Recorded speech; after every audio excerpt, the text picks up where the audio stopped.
WhatsApp guys, Sanjot Keer here. Welcome to IFL.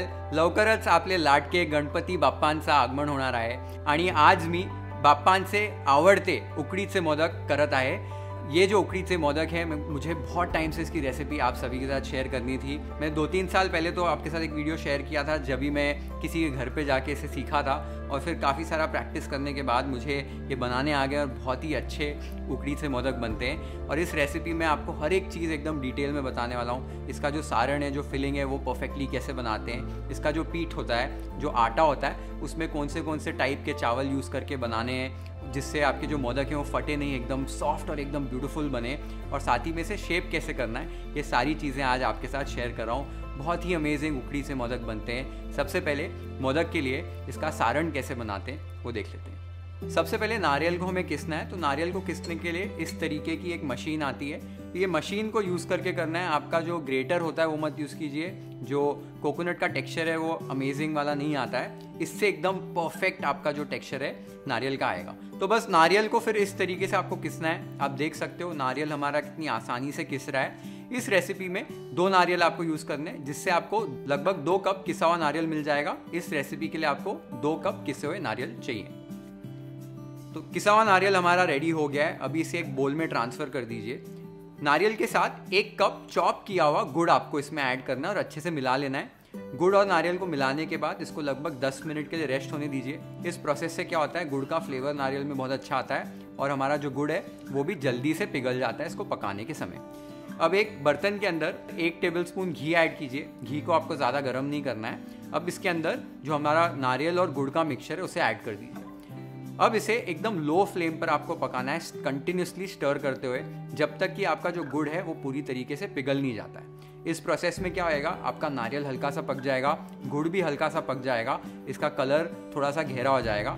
आपको ध्यान देना है कि इसको हाई फ्लेम पर कुक नहीं करना है. और एक बार आपका जब भी गुड़ जो है वो पिघल जाए उसके बाद आपको ज़्यादा कुक नहीं करना, नहीं तो ये चिक्की जैसे टेक्सचर में कन्वर्ट हो जाता है. तो ध्यान देना है इस बात का.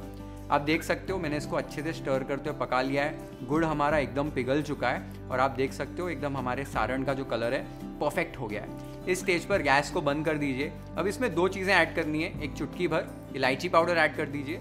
साथ ही में 1/4 जायफल ग्रेट करके आपको इसमें ऐड करना है. जायफल बहुत इंपॉर्टेंट इंग्रेडिएंट है, इसे स्किप नहीं करना. अच्छे से दोनों चीज़ों को मिला लीजिए मिक्सचर के साथ और हमारा एकदम परफेक्ट सारण रेडी हो गया है. इसे साइड में रख के ठंडा कर लीजिए. तो एक कॉम्पोनेंट हमारा रेडी हो गया है, फिलिंग रेडी हो गई है. इसके बाद हमें अभी आटा जो है, पीठ जिसे बोलते हैं मराठी में, वो तैयार करना है. अब चावल के आटे के बनते हैं मोदक, तो इसमें एक किस्म का चावल नहीं यूज़ किया जाता है. तो अब उकड़ी से मोदक का जो फ्लार है, जो आटा है सूखा वाला, वो बाहर मार्केट में मिल जाता है. अगर आपको यूज़ करना है तो आप बिल्कुल कर सकते हैं. बाकी का जो प्रोसेस है एकदम सेम रहेगा. लेकिन आज जो है आटा मैं फ्रॉम स्क्रैच यहाँ पर बना रहा हूँ. तो इस आटे को कैसे बनाया जाता है वो देख लेते हैं. तो मैं आज 3 टाइप के चावल यूज़ करने वाला हूँ. यहाँ पर मेरे पास 1 कप टुकड़ा बासमती है, साथ में मेरे पास 1 कप अम्बे मोर है और यहाँ पर तीसरा जो चावल है ये आधा कप इंद्रायणी चावल है. तो बेसिकली ये 3 चावल हमें यूज़ करने हैं. इंद्रायणी जो चावल है उसमें स्टार्च काफ़ी ज़्यादा होता है तो अच्छे से बाइंड कर देता है आटे को. अम्बे मोर और बासमती जो चावल है उसमें फ्रेग्रेंस बहुत अच्छी होती है, फ्लेवर बहुत अच्छा होता है. तो ये जब भी 3 चावल मिलते हैं इस प्रोपोर्शन में तो एकदम परफेक्ट सॉफ्ट मोदक बनते हैं और जो आपका मोदक है वो फटेगा भी नहीं. तो ये 3 चावल यूज़ करने. अब ये 3 चावलों को आपको एक छन्नी में ऐड कर देना है. छन्नी में ऐड करने के बाद इससे आपको पानी से 1 बार धो लेना है. आपको ज़्यादा नहीं धोना है. वो जो स्टार्च है हमें चाहिए तो बस 1 बार इसे पानी में से निकाल लीजिए. पानी में से निकालने के बाद इसे एक ट्रे के ऊपर मलमल का कपड़ा रखकर उसके ऊपर आपको डालना है. तो चावल को इस तरीके से अच्छे से फैला लीजिए. चावलों को फैलाने के बाद आपको इसको अच्छे से सुखा लेना है. तो लगभग 4-5 घंटे के लिए फ़ैन के नीचे रख दीजिए और आपके चावल अच्छे से सूख जाएंगे. चावल सूखने के बाद आपको करना क्या है, इसका आपको एक फ्लार बनाना है. इसको पीस लेना है. तो मिक्सी में तो आप पीस सकते हैं, मिक्सी में अच्छे से पीस लीजिए.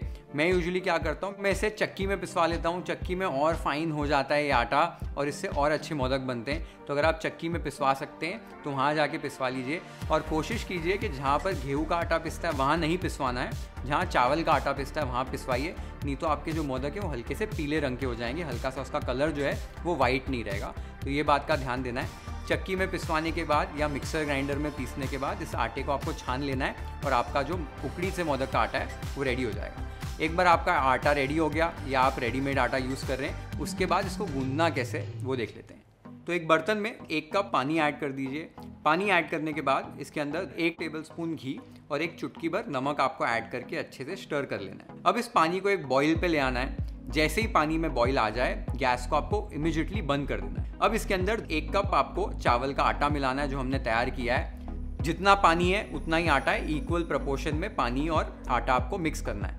इस आटे को पानी के साथ अच्छे से मिक्स कर लीजिए। एक बार आपने आटे को मिक्स कर लिया है तब इसको ढक देना है और ढककर 5 मिनट के लिए इसको रेस्ट देना है। एक बार आपने 5 मिनट इस आटे को रेस्ट दे दिया है, आपका आटा अभी भी गर्म ही है, इसे एक बड़ी सी परात में ट्रांसफ़र कर दीजिए। परात में ट्रांसफ़र करने के बाद आप देखेंगे हल्का सा गर्म है, पर इसे गर्म ही गूंदना है। तो गूंदने के लिए यहाँ पर मैं एक स्टील की कटोरी यूज़ कर रहा हूँ। इस तरीके से कटोरी को यूज़ करके इसको अच्छे से आपको गूंदना है, अच्छे से इसको चपटा करना है ताकि आपका जो आटा है वो अच्छे से इसमें लचीलापन आ जाए, थोड़ा सा बाइंडिंग आ जाए और आपका आटा जो है वो चिकना होने शुरू हो जाना चाहिए। एक बार हल्का सा ये जो टेम्परेचर है वो कंट्रोल हो जाए और आप सहन कर सको तो अपना हाथ यूज़ करके इस आटे को अच्छे से गूंदना है। लगभग 8 से 10 मिनट मिनिमम इस आटे को आपको गूंदना है। तो आप देख सकते हो मैं गूंद रहा हूँ इसे, और गूंदते गूंदते इसने अभी परात को छोड़ दिया है। एक बार इस तरीके से आपका आटा परात को छोड़ दे तो इसके अंदर हल्का सा यहाँ पर मैं 1 टेबलस्पून जितना घी ऐड कर रहा हूँ। घी ऐड करके इसको फिर से आपको गूंदना है। अगर आपका आटा बहुत स्टिकी है तो आप घी थोड़ा सा ज़्यादा यूज़ कर सकते हैं, अगर ज़रूरत नहीं है तो बस 1 चम्मच घी में आपका काम हो जाना चाहिए। तो आटे को मैंने अभी लगभग 10 मिनट के लिए गूंद लिया। आप देख सकते हैं परात को अच्छे से छोड़ दिया है, इसका टेक्सचर भी बहुत बढ़िया हो गया है। इस स्टेज पर आटे को चेक करने के लिए थोड़ा सा आटा ले लीजिए, उसका एक राउंड बॉल तैयार कर लीजिए।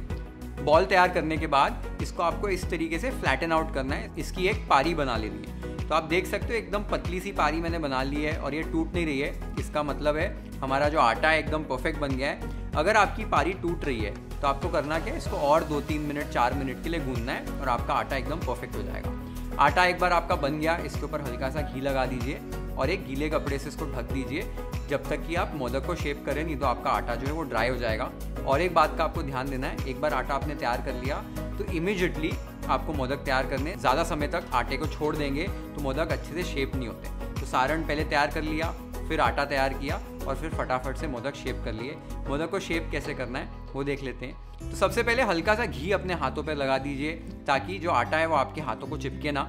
अब थोड़ा सा आटा ले लीजिए और इसको एक गोल शेप में आपको शेप कर लेना है। तो इस तरीके का एक राउंडल तैयार कर लीजिए। अब उसके बाद इसको हल्का सा अपने हथेलियों में चपटा कर लीजिए।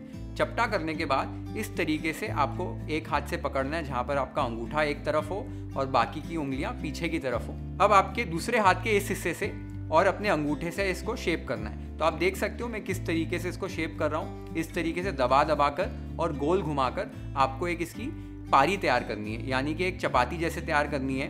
तो इसी तरीके से इस मोशन में आप तैयार कर सकते हैं। अगर आपको ये वाला जो प्रोसेस है थोड़ा डिफिकल्ट लगता है तो आप क्या कर सकते हैं, एक बेलन यूज़ करके भी इसकी पारी तैयार कर सकते हैं। तो आप देख सकते हो किस तरीके से मैंने एक पतली सी पारी तैयार कर ली है। इसकी जो थिकनेस है ज़्यादा पतली या ज़्यादा थिक नहीं होनी चाहिए, मीडियम थिकनेस की ये पारी होनी चाहिए। अब सारण जो है हमारी फिलिंग है वो ले लीजिए और इसके एकदम सेंटर में इस तरीके से इसको शेप करके रख दीजिए। अब हमें मोदक को शेप करना है। तो इस तरीके से ये वाली जो उंगली है हमारी इंडेक्स फिंगर है, इसको ऊपर रखना है और हमारा अंगूठा और ये वाली उंगली ऐसे नीचे रखनी है और इस तरीके से पिंच करके ये शेप तैयार करना है। और यही शेप आपको ऐसे कंटिन्यूसली पूरे सर्कल में बनाना है। तो आप देख सकते हो मैं कैसे अपनी 3 उंगलियां यूज़ करके ये वाला शेप तैयार कर रहा हूँ। तो पूरा सर्कल इस तरीके से आपने एक बार तैयार कर लिया है तो इस तरीके से कटोरी बन जाएगी। अब ऊपर से हल्का सा अंगूठे से इस मिक्सचर को नीचे दबा दीजिए।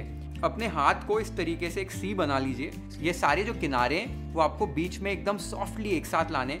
कोशिश कीजिए कि जो आपका किनारा है उसको ही आपको टच करना है, नीचे जो प्लीट्स बनाए उसको टच नहीं करना है। और इस तरीके से सारे कोनों को साथ में लाकर ऊपर एक पॉइंट आपको तैयार कर लेना है इस तरीके से। और आपका जो मोदक है वो एकदम परफेक्टली बहुत ब्यूटीफुल वाला मोदक रेडी हो जाएगा। इसी तरीके से सारे मोदक आप शेप कर लीजिए। एक प्लेट में रखकर एक गीले कपड़े से इसको ढक कर रखना है ताकि आपके जो मोदक का सरफेस है वो ड्राई आउट नहीं हो। तो आपने देखा मोदक को शेप कैसे करना है। बस कुछ चीज़ें आपको ध्यान देनी है। एक तो हाथ के ऊपर घी लगा के रखिए तो मोदक का जो आटा है वो आपके हाथों पे चिपकेगा नहीं। और कोशिश कीजिए, मुझे भी पहली बार नहीं आया था, इनफैक्ट मैंने काफ़ी ज़्यादा प्रैक्टिस की है ये सीखने के लिए और अब भी मुझे ऐसे लगता है कि इससे और बेहतर बना सकता हूँ, बट काफ़ी ठीक ठाक अभी शेप कर लेता हूँ। तो अगर आप पहली बार बना रहे हैं तो 3-4 बार ट्राई कीजिए, धीरे धीरे आपको आ जाएगा। अगर बहुत ज़्यादा दिक्कत हो रही है और बिल्कुल नहीं बन रहे हैं तो मार्केट में क्या है, मोल्ड्स भी मिलते हैं, साँचा मिलता है उखड़ी से मोदक बनाने का, तो वो साँचा भी यूज़ कर सकते हैं। तो मोदक एक बार जब तैयार हो गए तो इनको स्टीम करके पकाना है, इसीलिए इनको उखड़ी से मोदक कहा जाता है, क्योंकि उकड़ यानी कि बॉईल या स्टीम करके पकाना होता है। तो अभी इसको पकाना कैसे वो देख लेते हैं। तो एक स्टीमर को अच्छे से गर्म कर लीजिए इस तरीके से। अब इसके अंदर एक मलमल का कपड़ा रख दीजिए। अब इसके ऊपर एक एक करके इस तरीके से मोदक रख दीजिए। ध्यान दीजिए कि एक मोदक दूसरे मोदक से चिपकना नहीं चाहिए। अब इसके ऊपर हल्का सा पानी छिड़क दीजिए और फिर ढक्कन लगा दीजिए स्टीमर का। अब एकदम लो फ्लेम पर आपको 12 मिनट के लिए इन मोदक को पकाना है और आपके मोदक एकदम परफेक्टली पक जाएंगे। जैसे हमने आज मलमल का कपड़ा यूज़ किया है, वैसे ट्रेडिशनली हल्दी का एक पत्ता होता है वो यूज़ किया जाता है, या केले का पत्ता भी यूज़ करते हैं। उसी तरीके से आप मलमल का कपड़ा भी यूज़ कर सकते हैं। तो जो तरीका आपको पसंद है वो आप यूज़ कीजिए और इस तरीके से 12 मिनट के लिए मोदक को पका लीजिए। तो अब 12 मिनट हो चुके हैं, देख लेते हैं हमारे मोदक किस तरीके के पक गए हैं। तो ढक्कन निकाल दीजिए स्टीमर का, एकदम हमारे मोदक परफेक्टली पक चुके हैं। अब इस ट्रे को एकदम केयरफुली निकाल कर साइड पर रख दीजिए। बस लगभग 1 मिनट के लिए रेस्ट होने दीजिए। उसके बाद मोदक को आपको निकाल लेना है, नहीं तो ये कपड़े के ऊपर चिपक जाते हैं। तो इस तरीके से मोदक को निकाल लीजिए। आप देख सकते हैं हमारे एकदम ब्यूटीफुल उखड़ी से मोदक रेडी हो गए।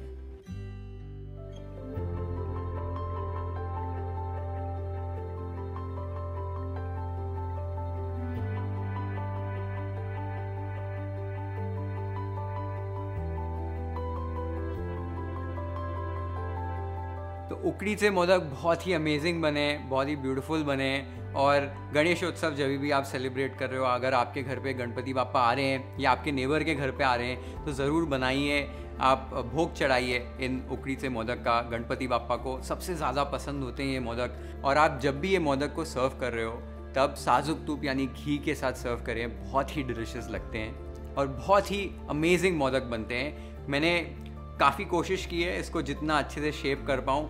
थोड़ी थोड़ी और प्रैक्टिस करने वाला हूँ और बेटर मोदक अगले साल बनाऊँगा। अगर आप पहली बार बना रहे हैं तो ज़रूर कोशिश कीजिए, ज़रूर बन जाएंगे। 5-6 बार ट्राई कीजिए और एकदम परफेक्ट मोदक आप बना पाओगे। तो ज़रूर ट्राई करो ये वाली रेसिपी इस गणेशोत्सव में अपने घरों में, और मुझे कमेंट्स में बताओ आपको ये रेसिपी कैसे लगी। Share this video with your friends and family. Hit the like button if you like this recipe.